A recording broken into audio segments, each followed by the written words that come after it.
He was just a janitor at one of the most elite universities in the country, invisible, underestimated, and mopping floors while others solved equations. But when a legendary professor challenged the room with an unsolvable math problem, he raised his hand. What happened next shook the entire hall and revealed a hidden genius no one saw coming.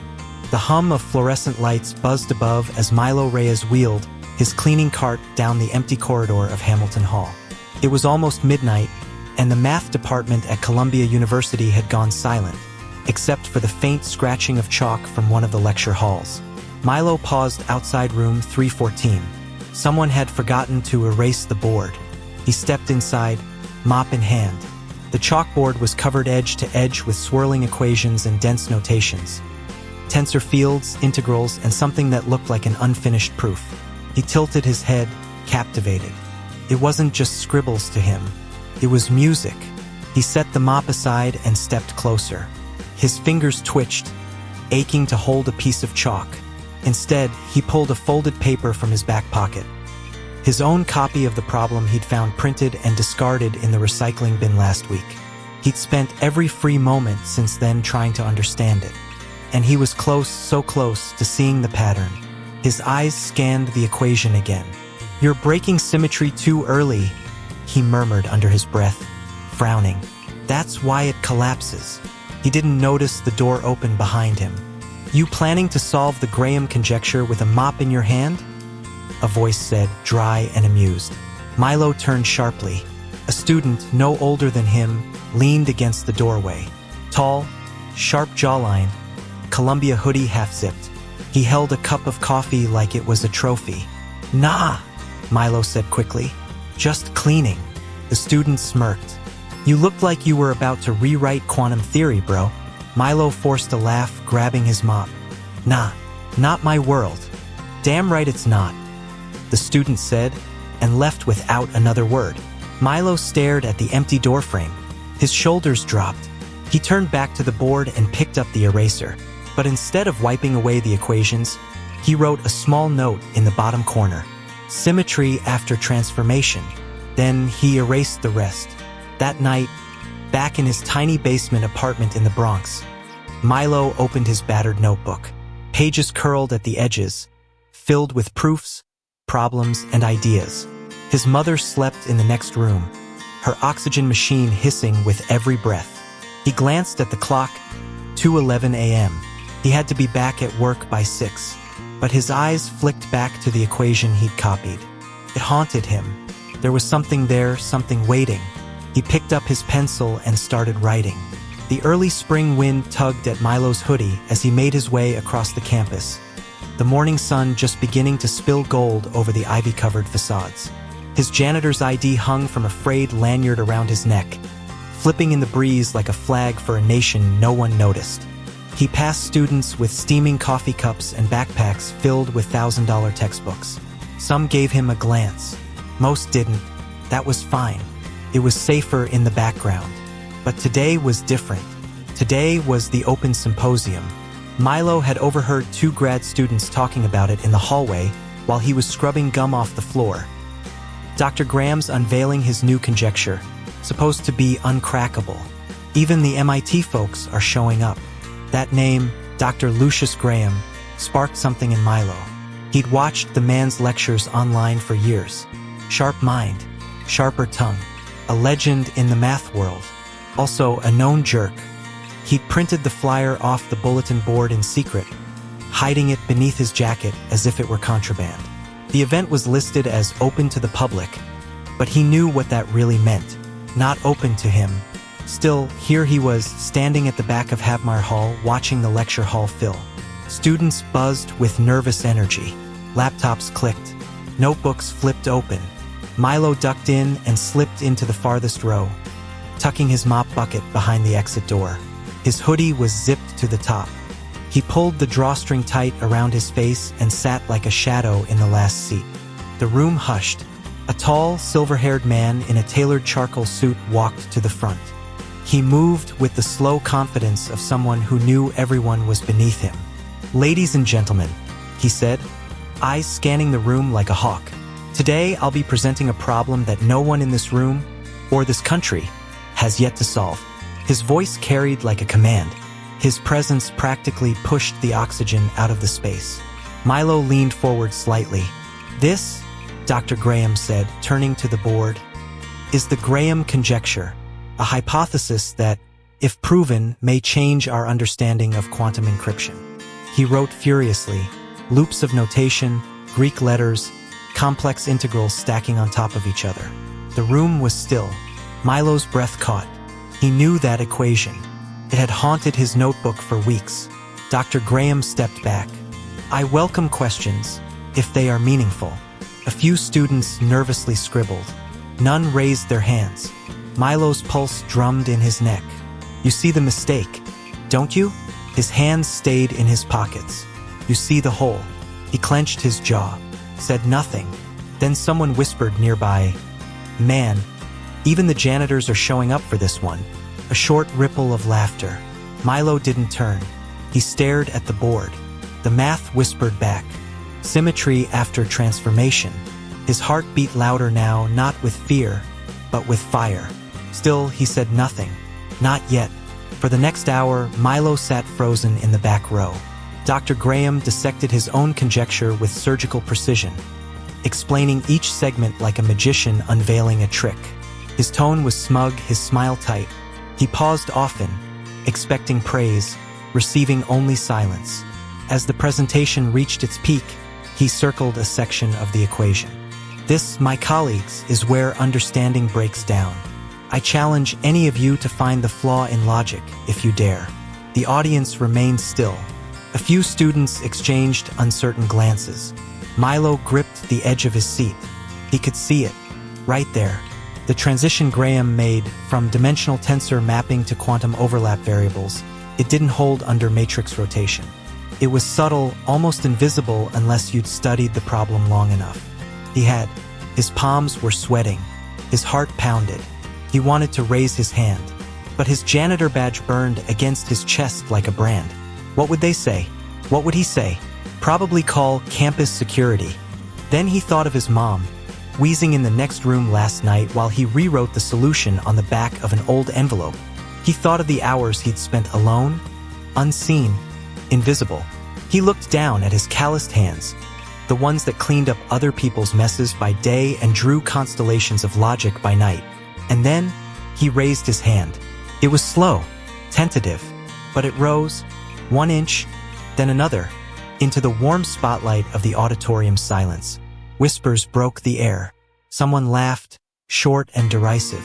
Dr. Graham narrowed his eyes. "Yes," he said, voice dripping with performative politeness. "You in the back." Milo stood slowly. He cleared his throat. I think there's an inconsistency in the transformation you applied in step 6. The silence turned electric. Dr. Graham cocked his head. "Your name?" "Milo Reyes." "And your department?" Milo hesitated. I work maintenance." A wave of murmurs washed through the room like a shiver. Dr. Graham's smile returned sharp as glass. "I see. A man of many talents," he said. "And you believe there's a flaw in my transformation?" Milo swallowed. "I think the rotational basis collapses if you apply symmetry too early. It introduces a variance in the second dimension that distorts the rest of the proof." Pause. Dr. Graham's eyebrow twitched. Then he laughed. It was theatrical, cold. "Well, that's a fascinating interpretation," he said, turning to the audience. "Since Mr. Reyes has such conviction, perhaps he'd like to illustrate his insight." He stepped aside, gesturing to the chalkboard. The room was a powder keg of tension. Milo's legs refused to move. But then, a voice cut through the silence. "You got this." It was soft, but clear. Milo looked down. Camila, the engineering student who had watched him enter earlier, gave him a small nod from the third row. Encouraging, honest, and something inside him clicked. He stepped into the aisle. Every step toward the front felt like walking through wet cement. The floorboards creaked under his sneakers. The whispering grew louder, but he didn't stop. Dr. Graham handed him the chalk. It felt too light in his hand, fragile, like it might break from the weight of every eye in the room. Milo exhaled, then turned to the board, and began to write.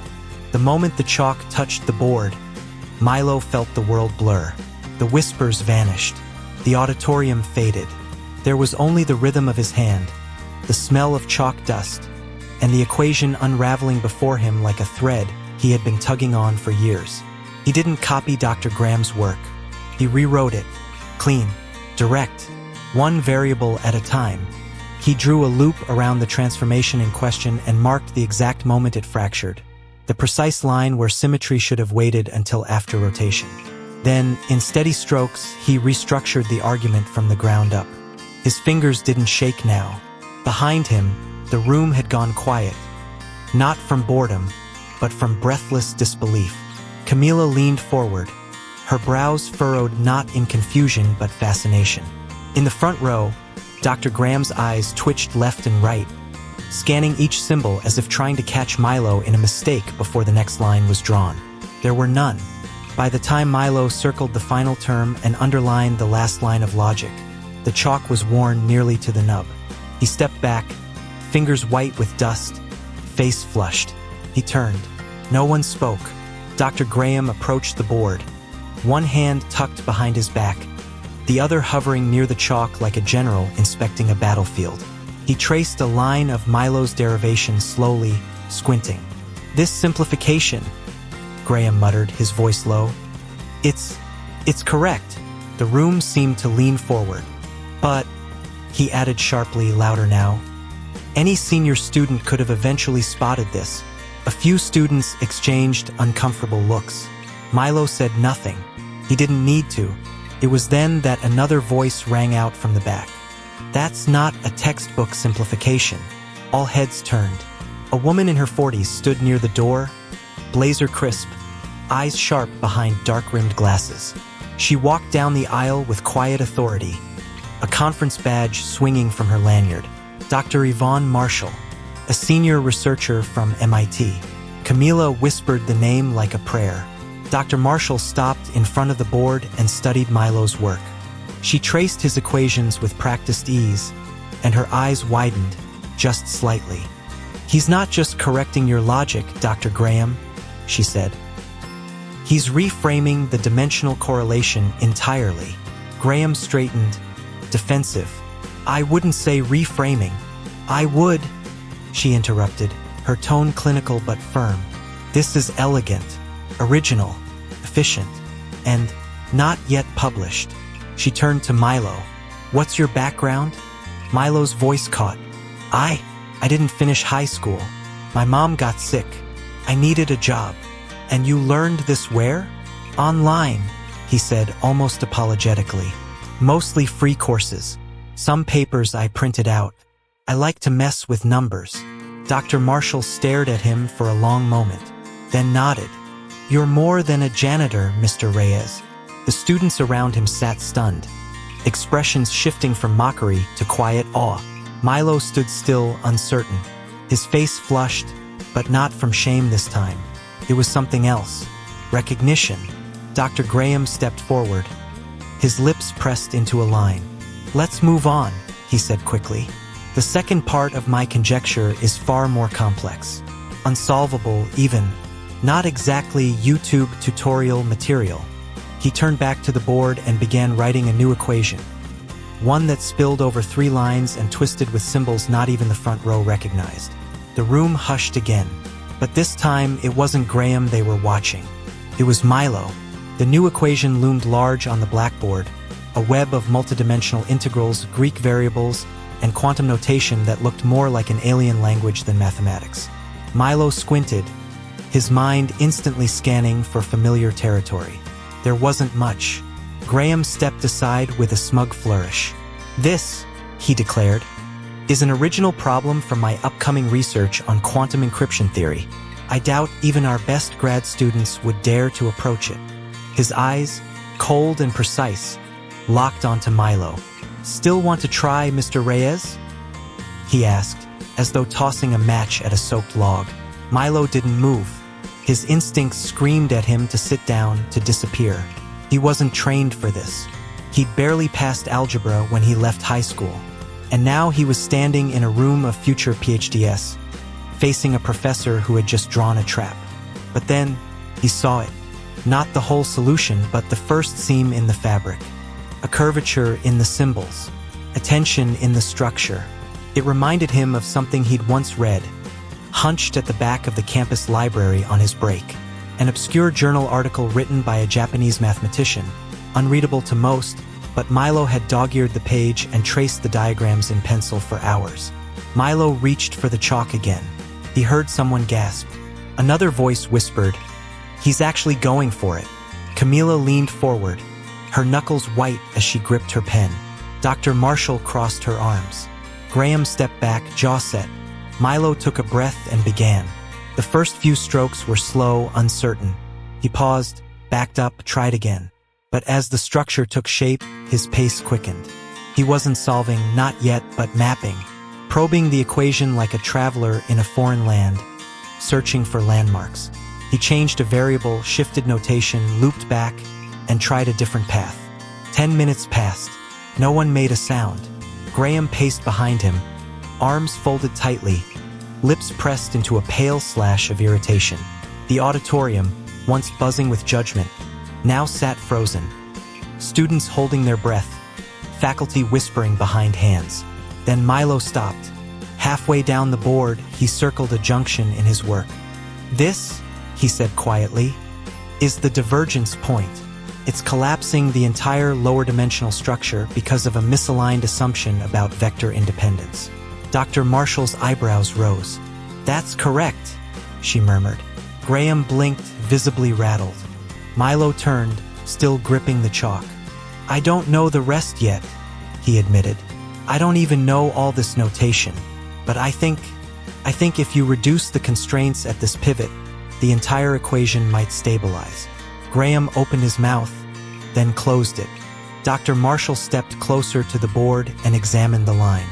"You're not just navigating the problem," she said. "You're reshaping it from first principles. That's not rote. That's instinct." "I'm just trying to see what makes it fall apart," Milo said. "If it breaks, I back up and try again. Like climbing a mountain without a map," she replied, "but somehow still finding the trail." Graham cleared his throat. "This is all intriguing, but theoretical, incomplete." Milo looked down. He hated that word, incomplete. It echoed every part of his life. His education, his home, even his sense of self. But this wasn't over. Camila stood. Her voice rang clear. "He's halfway through something none of us could even start." Applause didn't erupt. Not yet, but murmurs of agreement filled the air. Milo backed away from the board. He wasn't done, but he wasn't invisible anymore. After the symposium ended, the lecture hall didn't empty. Clusters of students lingered, buzzing around Milo like electrons around a nucleus. They didn't laugh anymore. They asked questions, offered him coffee, called him dude and sir in the same breath, not sure where he fit in their world now. But Milo barely registered them. His mind still danced with the half-solved problem on the board. The part he couldn't finish was gnawing at him, a puzzle with the last piece just out of reach. Dr. Marshall remained nearby, arms crossed, studying him like a rare artifact. "You've never been formally trained?" she asked again. Milo shook his head. "Not unless Khan Academy counts."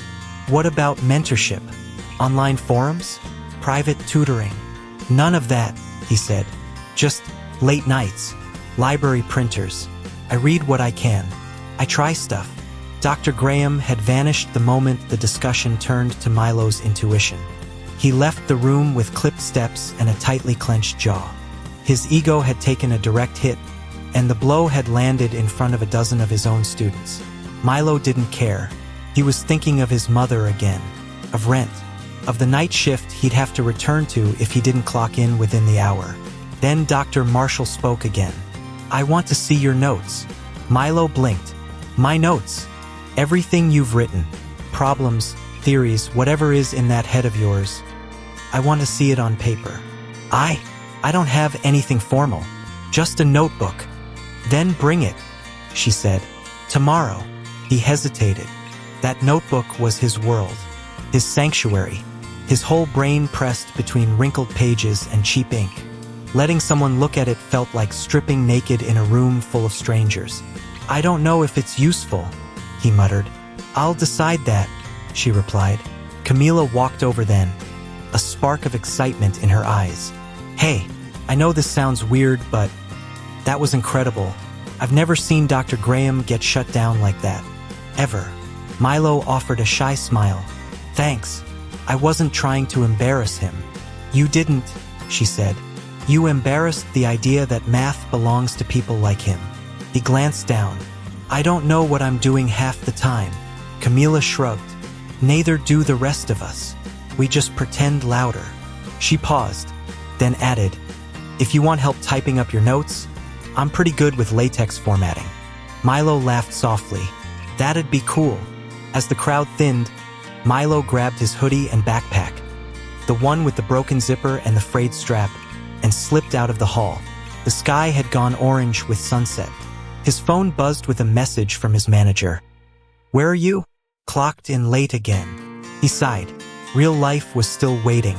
But that night at home, after tucking his mother in and reheating a bowl of instant ramen, Milo sat at the kitchen table and opened his battered spiral notebook. He flipped past pages of trial-and-error equations, failed attempts, midnight ideas scribbled in half-sleep. And then, he stopped on a page he hadn't looked at in weeks. A wild, winding solution that looked eerily similar to the problem Graham had written that day. He'd never finished it, but now he saw something new, something obvious.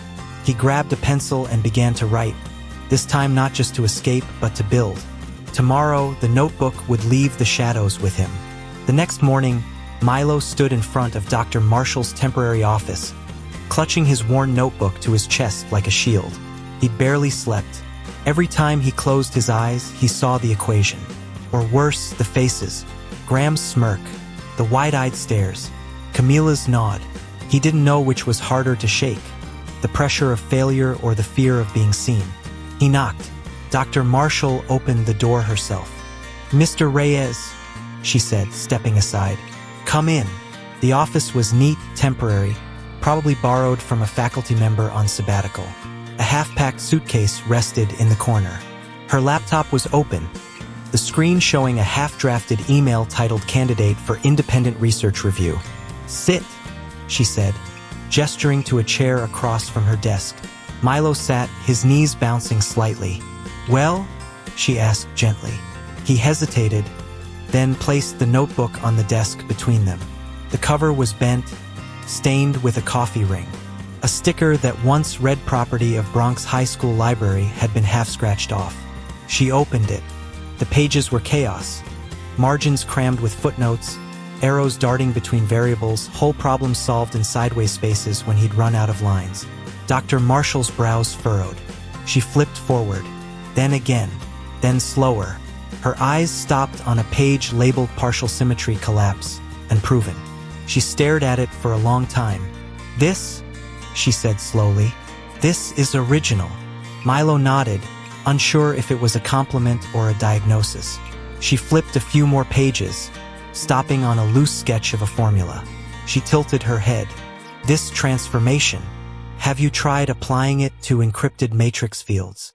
"I did once," Milo said, "but the variance got too unstable."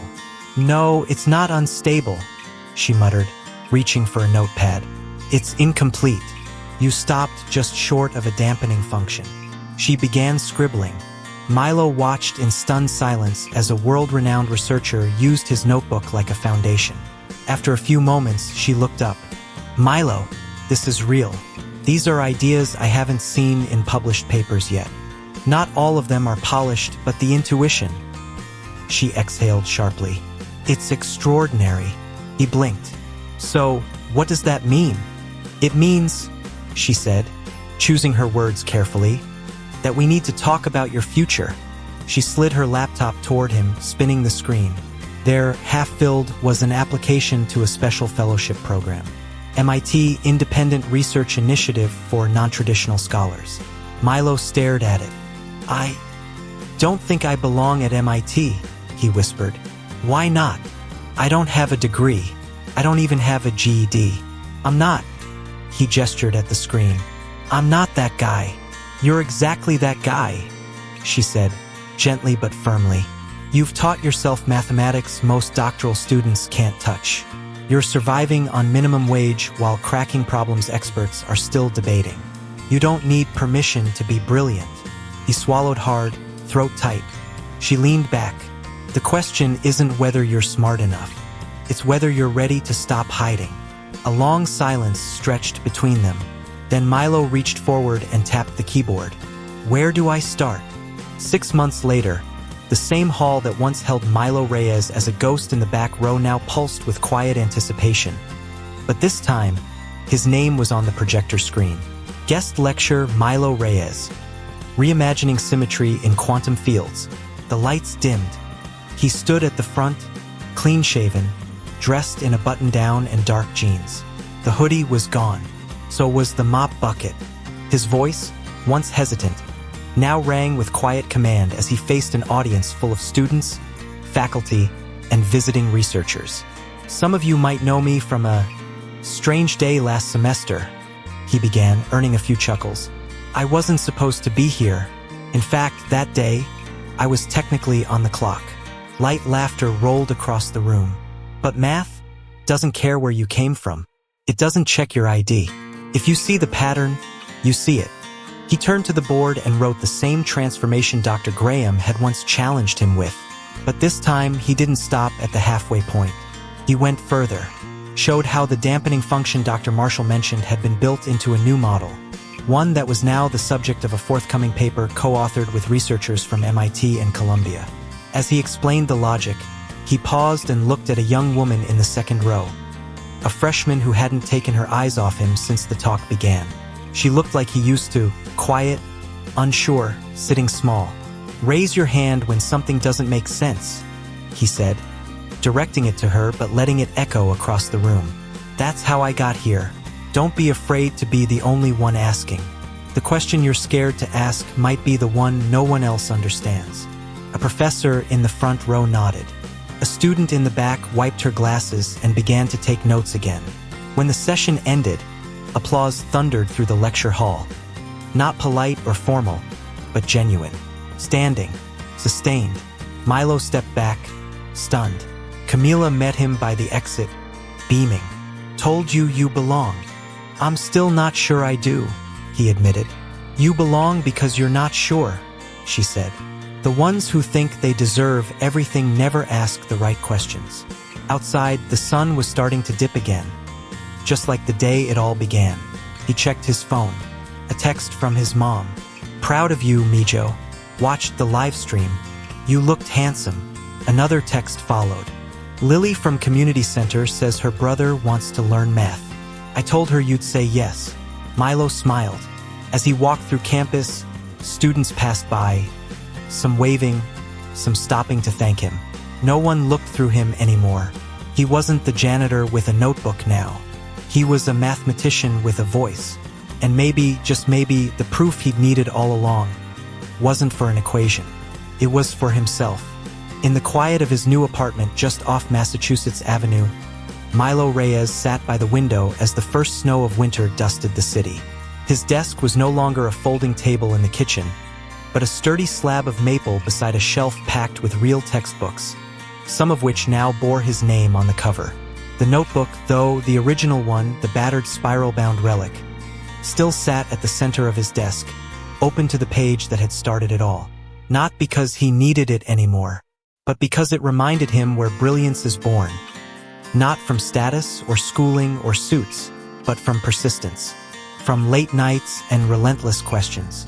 From refusing to believe that the world's silence means you have nothing worth saying. His mother was doing better now. The oxygen machine had been replaced with daily walks and a new garden she started in a community lot. Her son, once just a name on a payroll schedule, was now being invited to speak at conferences across the country. But Milo wasn't chasing prestige. He still visited the community center twice a week, helping kids who struggled with fractions the way he once did. Not because he had to, because he wanted to, because someone, somewhere, needed to know that a mop in your hand didn't mean your mind wasn't extraordinary. Because genius lives in quiet corners. Because talent doesn't ask for permission. And because the most beautiful solutions often come from those the world never expected. And that is a problem worth solving. Before we close, let's take a moment to pray. May we all be protected from arrogance and misjudgment, and may we all be protected from harm and injustice in our daily lives. May this story inspire us to treat others with empathy, no matter what they look like or where they come from. If this story inspired you, don't forget to like, comment, and subscribe to our channel for more meaningful stories. Let us know in the comments. Have you ever surprised someone with your hidden strength? We'd love to hear your story. Thank you for listening, and remember, the strongest people often look like the quietest ones. Until next time, stay strong, stay humble, and stay true.